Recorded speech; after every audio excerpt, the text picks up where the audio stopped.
it won't matter anymore. Because he's going to leave it to somebody else who didn't work as hard as he did for it. He's going to leave it to somebody who don't have the wisdom, knowledge, or understanding of it. So to him, it was almost like a waste of time. So here Solomon is being wise and he's saying, there's nothing better than for you to eat and drink and enjoy good in your labor. And where does he get that from? He said it's from God, but if we look over in Genesis chapter 1, when God created the heavens and the earth, he said, let there be light. Chapter 1, verse 3, I'll read it, verse 3 and 4, and it says, and God said, let there be light, and there was light. And God saw the light, and that it was good. It was good to God. Everything that God made was good. And then we know on the seventh day, he rested. He enjoyed what he had made. And here Solomon is he's spreading the wisdom. He's saying, in spite of all that you've done, it's nothing better that you eat, drink, and enjoy what you've done with your hands. Because at the end of the day, we're not here forever. It's going to go somewhere else. So there's no need to be worrying about certain things. There's no need to be so focused on these things in this earth. We just need to enjoy life, enjoy what God has given us, what he's blessed us with, the abilities and the functions. Just enjoy it. Anybody have anything they want to comment on that? Well, I'm from the country, so, we used to work hard, had my grandfather on his farm.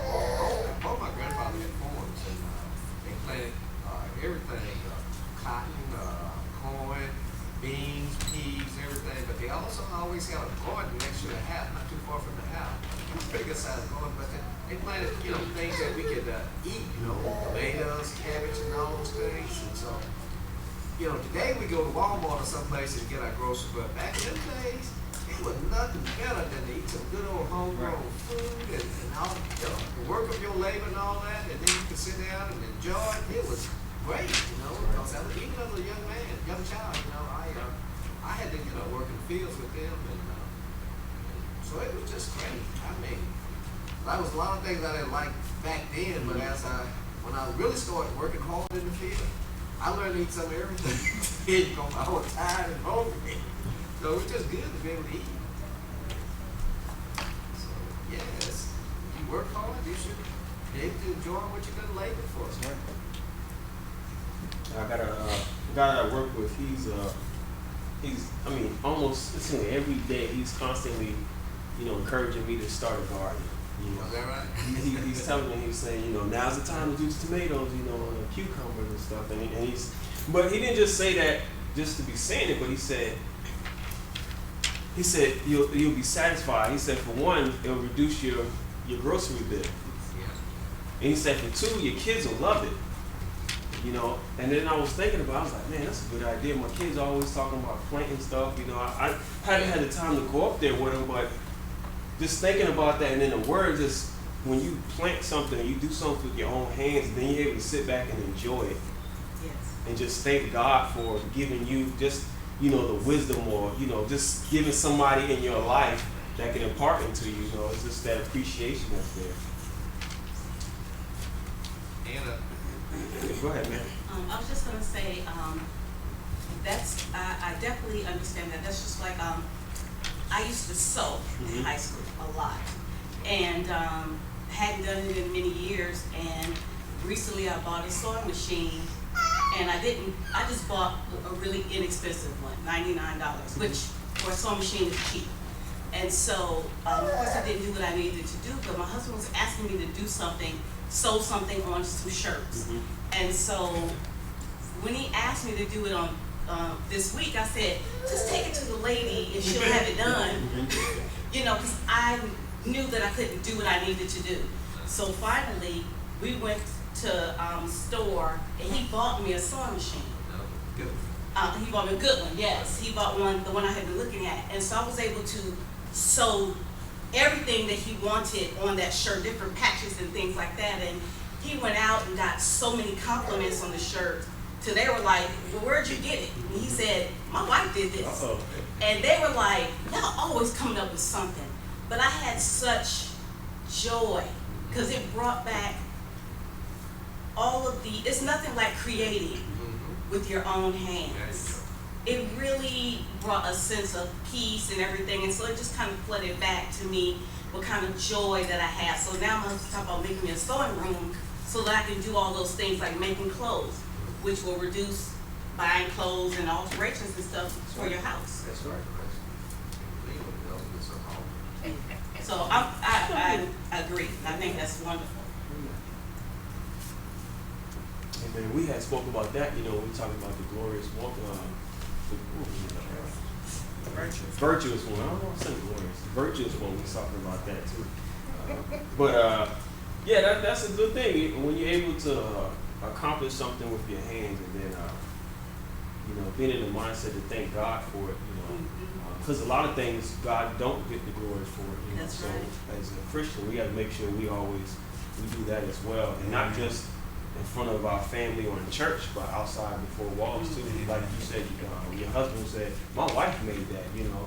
So now he don't get the credit for it, you know, she gets the glory out of it, you know, she thank God for it. That's you know? right. So it's a cycle, you know, we just spreading the gospel, you know. Anybody else want to comment on that? Fruit of the labor, and enjoying the good works of your hands. Go ahead. I just think about retirement, like, you know, after you spend all your years working at your career or whatever, just to have a retirement Yes. and live a retirement life, you know, the way that, you know, retired life should be. So, I remember I was telling you just this week, I had saw one of my, Colonel Rapaski, and I had saw him probably about maybe 11 or 10 years after I finished high school, and he retired the same year that I graduated. And I saw him about 11, 10 years later, and he looked exactly the same. And I was like, man, retired life is doing you good. He was like, I'm enjoying every bit of it. And, you know, just to see that, and just like, wow, okay, it can be. That I can testify to that because I'm retired. Yes. Of course, I'm back in school just up till June, first week in June. But before that, I mean, shoot. Last year in the summertime, my wife, we went up to Virginia and planned to go out and spend a couple of weeks up there. Came back. Then we went back up later on. I said, everything was ready to help harvest some of it, canned food and all that. Retirement life. You know? Yes. I'm enjoying the fruits of my life. That's right. And to not take it for granted, Right. because my husband retired in 2013 from the military, but he's young enough that he can work again and retire again. And I think, like Sis was saying, the people that I've seen that have retired and have peace with it and really are enjoying retirement are those who did what they needed to do so there would be a retirement. You know what I mean? So it wouldn't be stressful. So I'm just thankful that when you work, you're able to save to retire, because not everybody is able to do that. Right. So I am thankful for the opportunities that we all have been given, because it was just the will of God that I know my family got in the military. It was not a plan. That's right. You know what I mean? We were in school. So to leave school, to go in the military, and for it to turn out the way that it did, we're always saying how thankful we are and telling our kids how it was God all the time, even though we didn't see it. And like the Jake Brown said, since I'm a teacher, you know, I get disappointed in a lot of the students that I'm teaching, especially my ninth graders right now, because some of them are not trying to do what they need to do, to learn what they need to learn. And I still can't seem to get to them, to get them to understand, this is free right now. You know, get this little bit of education that you can get while it's free, because once you get out, you know, high school, you gotta pay for everything there, so they don't see Nebraska. And not all of them, I'm just talking about, you know, like, maybe 5-10%. You know, they don't see Nebraska, no, it just bothers me to see them like that. I also reflect back on my family. I have sisters and brothers that didn't do what they did. I even related to the story, I explained to them, I said, I have a brother. He's got a lot of gifts. Went in the Army, got out, got him a good job working for the county electric company, you know, and making good money. Could have became a supervisor, but because he didn't have the algebra skills, you know, to pass the test that he needed to be a supervisor, he couldn't do it. He tried to do it online, but he just couldn't. He couldn't do it, you know. He needed somebody to tutor him or whatever. And so I even shared those type of stories, but some of them still don't seem to get it. You know why? You just work hard. You know, work hard while you can. Okay, I'm gonna just throw this in there, because what it brings back to me is all the things that we've been studying and we've been talking about the wisdom of the world and then the wisdom of God, and showing our children, the next generation, what's important and what's necessary. I had some of the undergrads from our sorority at my house, and we were just talking, and one thing is some of them were getting ready to graduate from college, and you know, we were talking to my daughter because she's at that midpoint going into her 3rd year, and she's getting tired, and she's like, I don't wanna do this anymore, I wanna be done, you know. And I was explaining to her that college is almost like a test of endurance. It's really a test of endurance. Can you hang in? Don't want to, and that's true of anything that we do. There's times we get tired, but you've got to be able to press beyond, to sacrifice and know that the labor, all of the toiling that we've done, that it will benefit. And then they were saying some things, and I said to them, well, I think I need to pray harder, because you guys are going to be the ones that are making the laws and taking care of us when we're old. And one of them just casually said, or not. Or not. And I thought, oh. And I said, you're right, or not. But we're going to pray about that so that it's not a or not. Right. You know what I mean? Because to me that says, are you so concerned, or is the generation, in a general sense, so concerned about themselves that they won't sacrifice and toil? Because, you know, Social Security is based off of what the current people are doing. So it just made me think about sacrifice and toiling and reaping the benefits, the reward of what you've done. So, and it just ties in everything that we've been talking about instilling in them the wisdom of God. The wisdom of the world is nothing compared to the wisdom of God.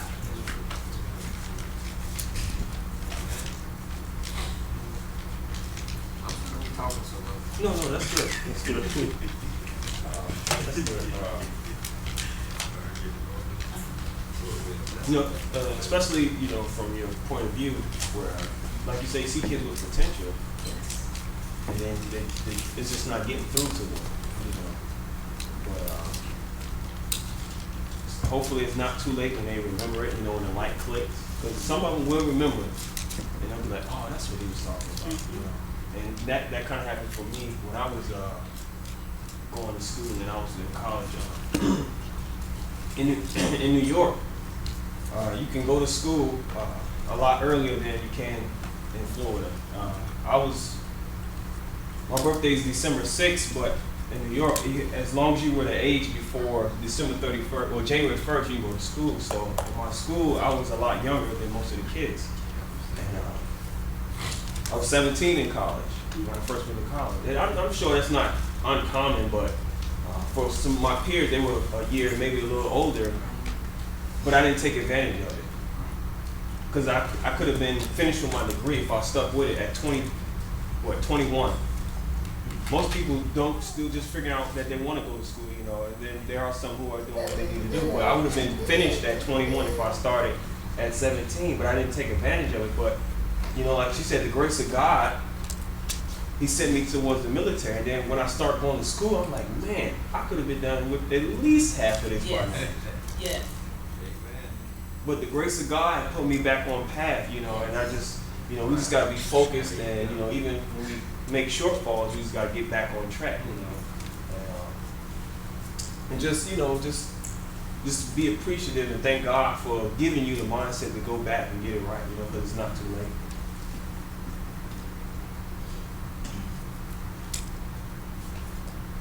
In verse 25 here, Solomon is just asking, he says, for who can eat or who else can hasten unto more than I?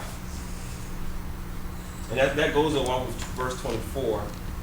But he was saying that in the context that because Solomon had a lot of stuff, he had a lot of money. So he was saying, before you get caught up in what you got, he's like, don't forget, I done did it. He said, I done had all of that. So he's saying, you can't do it more than me. So don't you think for one second you're doing something any different than what's already been done. So the instruction and the wisdom that somebody's giving you is for a reason. But like she said, they don't understand that. A lot of kids, you think it's something new. Just because the music changed, they think it's something new. They've been doing that long before you. And that's part of the reason why some people can't grasp it, because they think the older folks or the wisdom, they don't know what they're talking about. They don't understand. Yeah, I have a little problem with technology sometimes. I even share with them. I said, I just got my wife's old iPhone. I don't know how to use that thing. I can make a call, stuff like that, maybe do a text, but I don't know no stuff together. I don't know a thing about it. But so, I'm sure it wasn't good. I don't. And they get a phone. They do all that kind of stuff. I don't know what to do. They can do it. But if they can do that, they can learn this other stuff too. I don't know. I'm not sure if that's your thing, but I was just thinking about that, though. I'm sorry. Yep. There's nothing new under the sun. That's right. There's nothing new under the sun. Of course, when we're young, we don't really grasp that concept. Because again, like you said, we believe that when the more seasoned living tell us what not to do and they instruct us in wisdom, we don't think that the time that they live applies to us. So I know that my grandma used to say to me, well, just keep living. Yeah. Just keep living. Because if you don't want to listen to me now, at some point, if you keep living, these things will begin to make sense to you. And I think that is why it's important for us to listen to our elders, to take consideration in what they're telling us, because there is nothing new under the sun. Just because the tricks of the enemy look like they are different, Right. they're adapting to the environment now, but the plot, the motive, all of it is still the same. And I just think that it's important. Just like God never changes, He changes not. I mean, so it should. Oh, I'm sorry. No, go on. It's just important for us to. I try to when I'm talking with the younger college students to say, okay, I understand where you're coming from, but let me show you what happened in my life during this time, and you'll see that it looks different because we have technology. The wiles to draw you out might be technology based or whatever, but the bottom line is to draw you from the focus of God. There you go. So I try to draw a parallel from where I was in time to where they are now in time, to show them what the similarity really is. That it's not based on the generational gap per se, but it's based on what the end result would be, no matter how old you are or how young you are. So I think that's kind of how I use as a strategy to let them know there's nothing new under the sun. Let me show you how that worked back in my time, since they think I'm old. You know what I mean? So basically, this will make sure I'm getting right. So It's good. You could. there may be different technology in different ways, but the end result is the same. That's right. Okay. In other words, we had the Walkman, Uh-huh. we didn't have Blu-ray, we didn't have Facebook, we didn't have all that. But there were still devices Okay. that the enemy used to draw us out of the plan of God. And so I would draw the parallel of, okay, you guys have all these things now, but these are the things that were in our time that were used to draw us out. It is a different technology or a different thing, but the end result is still the same. So that's how I try to bridge the gap to show them there is nothing new under the sun. That's good. But that also helps us when we see it, we recognize it. Yes. You know, because like, oh, that ain't new. You know, and because we've lived that life and we thought we were up to date in our Right. upbringing and it was all new or whatever. So when we see it this day or whatever, like, that ain't new. I understand that you think you pulling one over on me, even when I'm dealing with my kids. You think you pulling one over on me, but you not. Because I see that, I know that, I done that, I done tried that, you know, I've been there or whatever. So, you know, yeah, nothing new under the sun. But there are some good things about technology now, Oh, yeah. because Oh, we yeah. can use that even in our Oh, the yeah. ministry, you know. So, Yeah, technology, it's not technology, it's the use of technology. That's right. That is bad, you know, that some people make it Right. bad. What we use it for, not for evil, but for good. Right. Anybody else want to comment? Coming from Ecclesiastes chapter 2, we're in verse 24 and 25. I really like that analogy that you use because, you know, when you get your sound system, your TV, you know, they're making the TVs bigger and bigger, you know, and they're making some of the appliances smaller and smaller. And then the cell phone. First you had the big cell phone, then it got Yes. smaller and smaller and Yes. smaller. Now it's getting bigger and bigger and bigger. And when they come out with the new one, it's like, oh, you got that big phone. And then you're like, wait a minute, years ago, you know, having that big old phone was, Yeah, we ain't Yes. want that. yeah, you know, I really like that now. You know. But it's a big smartphone. Yeah. That's different. Many computers, Yeah. yeah. Yeah, go ahead. And I was gonna say, when we're talking about wisdom and all of that, just think about, you talked about the computer. Remember now, the computer used to be a whole room. When the computer first came out, it was they had a computer filling a room because they had those big machines and everything. Yeah. So even before that, the desktops were really big and bulky on your desk. I mean, when you think about those things and you think about how small, how they've changed, it just means that, like you said, we have to realize what they are, use them for good, but just realizing that in wisdom, we need to use these things appropriately. And I think where I'm going with that is that they do all these things to make us spend more money that we don't necessarily need to spend. You know, that's why they have the AT&T plans or whatever plans, so that you can upgrade every 2 years or whatever, and then they release little things so they can come out with new phones. So you'll spend that money to get that new thing, and really, you can still get a lot of those updates on your old phone. I'm just saying, I'm guilty of that. So, you know, those are ways and devices to not be wise in how we do things. That's not using the wisdom of God necessarily, or even the wisdom of the world, because we would say, okay, we've already got a phone. Do we really need that thing? But we do a lot of things for self-gratification now. Verse 26, Ecclesiastes chapter 2 says, for God giveth to a man that is good in his sight, wisdom and knowledge and joy. But to the sinner he giveth travail, to gather and to heap up, that he may give to him that is good before God. This also is vanity and vexation of spirit. Somebody has an alternate version you would like to read? Go ahead. I've got the NIV. It says, to the man who pleases him, God gives wisdom, knowledge, and happiness. But to the sinner, he gives the task of gathering and storing up wealth to hand it over to the one who pleases God. This too is meaningless, chasing after the wind. What was that last part, chasing after? Chasing after the wind. This too is meaningless, chasing after the wind.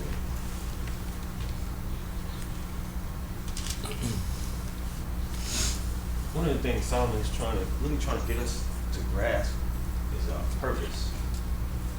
He's trying to get us to grasp purpose, and he's trying to get us to grasp what really matters in life.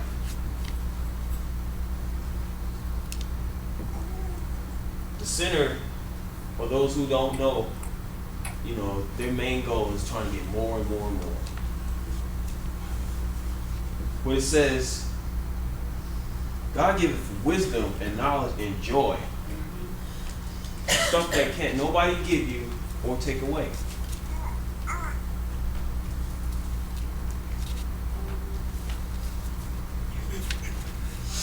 And then like that last part, he said that he may give to him that is good before God. So the sinner is trying to get something that ultimately God's going to take it and give it to somebody else anyway. I mean, you may not see it in your lifetime, You may not see somebody lose their stuff, but in the end result, somebody else is just going to get it anyway. Go ahead, man.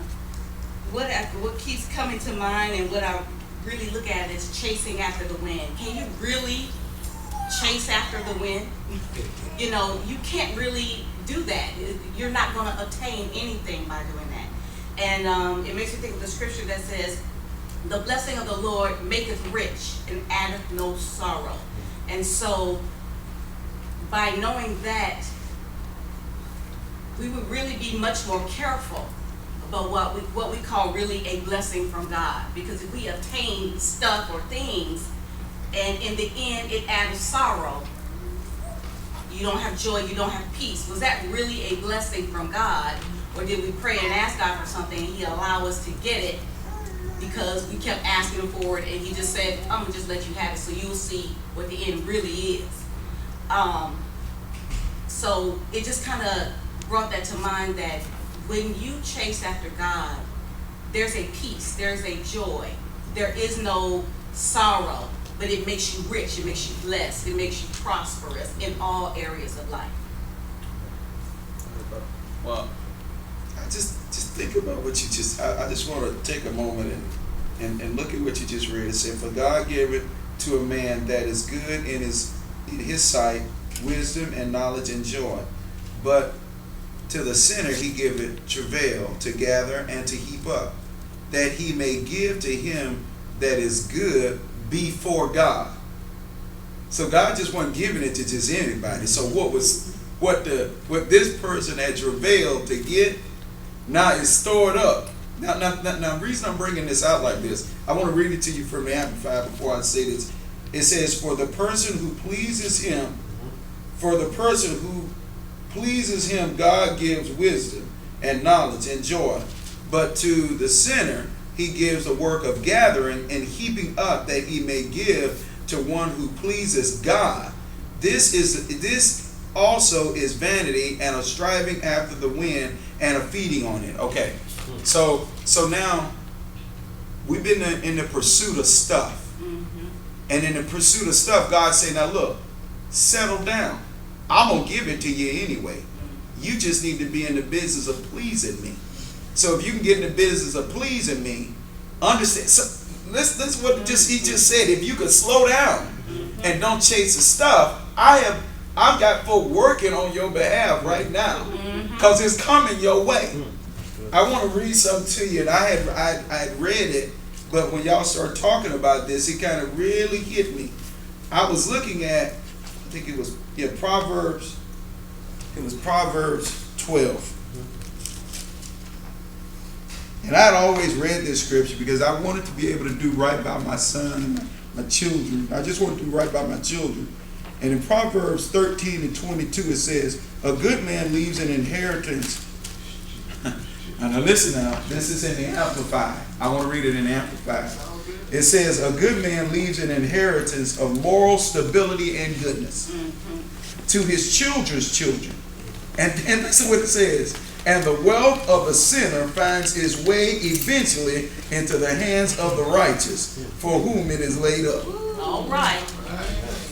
Wait a minute. Right. So if I settle down, understand that if I do the things that establish good moral character in my children, yes, the stuff that all these folk working for, it's going to eventually find its way into the hands of my children. Yes. So Yes. what that tells me is God just trying to get us to not be the impulsive folks, because as the sister was saying, I thought about this. There's a study of us already to see that we are impulsive Oh, yeah. people. Yes. That we are people that have an insatiable appetite for stuff. All right. And because the insatiable appetite isn't directed towards God, but directed towards more stuff, what happens is they go, we've done a marketing survey and you will be a fool for anything. Yes. You are really cuckoo for Cocoa Puffs. Yep. Right. So now they set everything up. Now listen, why I'm saying this like this is, now I go in Walmart and I only want a quart of oil. Say that. But I can't find, now the lady told me this, she said, I go in Walmart and I determined in my mind if I can find a little blue buggy, that little blue hand thing, I'll just get the quart of oil. So I go in and I purpose in my mind, let me find that blue buggy. They don't Yes. have it no more. Thank you, Deacon King. So I'm looking around for the little blue buggy, and I went to the lady, I said, where are all the little blue buggies? And she said this, she said, if we don't put them buggies, she said this, she said, most folks steal them, but if we don't put them out there, then y'all got to get a whole buggy, That's and right. then you going to get more stuff. That's right. But I only wanted a quart of oil. So now I got a big buggy trying to go for a quart of oil, and the marketing survey says there ain't no way that I'm going to go in there with a buggy and just get that quart of oil. Come on. So now I go all around the store and I got $100 worth of stuff. Woo! And then I get to the checkout and they got an impulse aisle. Oh, yeah. So now I got a pack of flashlights, some rubber bands, some lip balm, and I'm like, well, I ain't want all that. All I wanted was a. But there's a study and a survey that's looked at you and said that you were going to be an impulsive person with an insatiable appetite. Yes. So all you're going to do is go around and get more stuff. But according to what I see here, if I Yes. don't chase the stuff and establish a kind of good moral character that's necessary, then the stuff going to find its way in my hands Anyway. and in my kids' hands. Yes. I thought that was real relevant to what y'all were saying here. And I think God is just trying to change our perspective. Yes. If he can change our perspective, then he'll change how we talk and it'll change how we live. But if you never change your perspective, you're destined to run this cycle for a long time. Listen, I just want to tell you thank you for that. I needed that this morning because that happened to me this morning at Walmart. I'm saying, but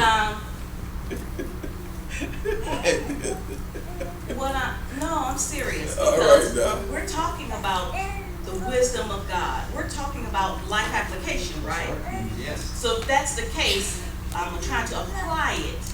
And so he's talking about the insatiable appetite, and I'm just going to speak of America because we are a country of excess. Everything that we have has to be bigger, more. Most other countries you go to, their houses are not like us. They don't, overseas, they don't necessarily have closets.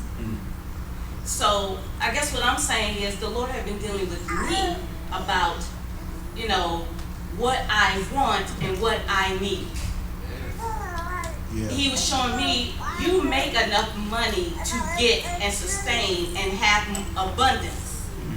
But what are you doing with what you have? Are you trying to have what you want all the time, or were you trying to have what you really need? Then you will really see that you are already Georgia fan, I'm a Georgia fan. So he said this. He said, where I'm from, I got a big Chevy Silverado. I've achieved all I can achieve in life. That's what he said. So I know that sounds kind of crazy, but in his perspective, right. he said that when he got this truck, he'd achieved all he wanted to achieve. Now what I mean is that if we can learn how to be content with what we have, you don't have to set the bar to where, okay, look, I got it. Okay,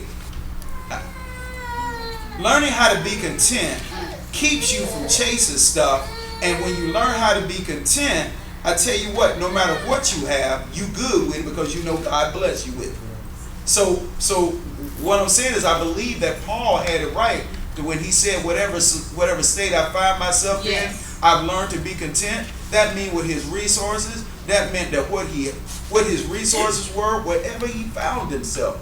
So then if you learn to be content, you're not chasing the wind. Yes. Yes. That makes sense? Yes, sir. Absolutely. Oh, I'm working you today. That is our time this morning. We didn't get very far, did I'm gonna we? take an offering because we go ahead and take it off. I wish we had Take an offering. to be ready for this morning. So I appreciate Amen. everybody's comments this morning. People, please stand. We're gonna close with a word of prayer. Amen. Open our minds for our worship service. Amen.